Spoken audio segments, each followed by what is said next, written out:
saya itu kerjanya kalau nggak ngilang lama terus muncul lagi dalam 6 bulan buat syuting film atau premier film. Jadi selalu kerjanya di Jakarta memang. Dan ini adalah film horor mungkin keempat saya atau kelima, dan bekerja sama dengan Anggi Umbara saat ini untuk film Aku Tahu Kapan Kamu Mati. Dan ya ini merupakan film yang sangat mencuri perhatianku dengan skripnya yang membahas tentang mental illness, tentang anak usia universitas, anak usia yang udah dewasa menjelang dewasa, dia punya isu mental illness dan memerlukan bantuan dari psikolog. Dan di sini aku berperan sebagai partnernya Natasha Wilona yang membantu dia sebagai psikolog dia. Dari tawaran ini setelah sukses kemarin nih film yang kemarin seperti apa sih? Iya, jadi setelah kemarin film ini 3 tahun lalu sudah menuai kesuksesan dan udah ada fanbase-nya khusus, penulis yang lama Balele juga membuat skenario yang baru berdasarkan 4 tahun cerita dari serial yang pertama gitu. Jadinya ini adalah yang part 2-nya.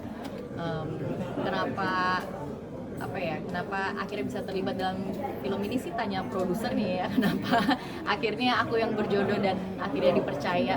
Mungkin juga karena waktu gitu, karena kan memang setiap aku ada promo film ke Jakarta pastinya aku menyempatkan juga untuk syuting sekalian, karena kan jaraknya kan lumayan jauh ya untuk 8 jam flight gitu dan meninggalkan anak pastinya. Jadi kalau ada premier film pastinya aku harus pulang ke Jakarta dan di situ harus sudah ada film baru lagi gitu. Nah, tergantung juga sih sebenarnya approval dan rezekinya sebenarnya sampai di mana. Tapi pada saat ini ada tawaran film ini dan ini sangat membahagiakan sekali.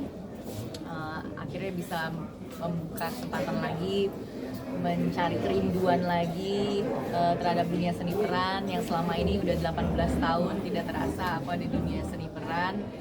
Dan aku selalu merindukan berada di sekeliling teman-teman kru film, teman-teman sama aktor, dan juga membaca skenario yang luar biasa.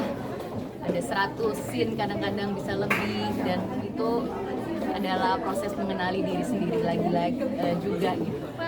Ya itu mungkin yang membuat aku jadi lebih pengen explore di dunia film lagi, karena walaupun kita jadi ibu, kita harus tetap juga mengisi batin kita dengan hal-hal yang membuat kita fulfill gitu, bisa membuat hati kita senang.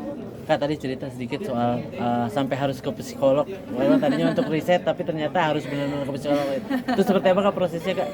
Iya, jadi tadi aku cerita sama teman-teman wartawan. Sebenarnya apa sih bentuk pendalaman karakter untuk film ini? Aku bilang pada saat aku di Sydney itu, kalau kita mau ke dokter khusus, kita tuh harus ada rekomendasi atau referral dari dokter umum. Nah, dari general practitioner ini, aku direkomendasikan, sebenarnya tidak direkomendasikan, cuma diberikan pertanyaan, kenapa emang kamu merasa pengen ke psikolog atau psychologist gitu. Aku bilang, ya nggak apa-apa, saya pengen tahu aja at this stage saya perlu atau enggak konsultasi sama seorang pakar gitu tentang mental illness, stage of my mental health gitu. Dan padahal untuk riset film ini juga gitu. Cuma akhirnya dokternya bilang, tolong jawab pertanyaan ini, ada 10 pertanyaan, dan saya kan nggak jujur ya jawabnya, pastinya saya pengennya yang jujur. Jangan lupa subscribe ya.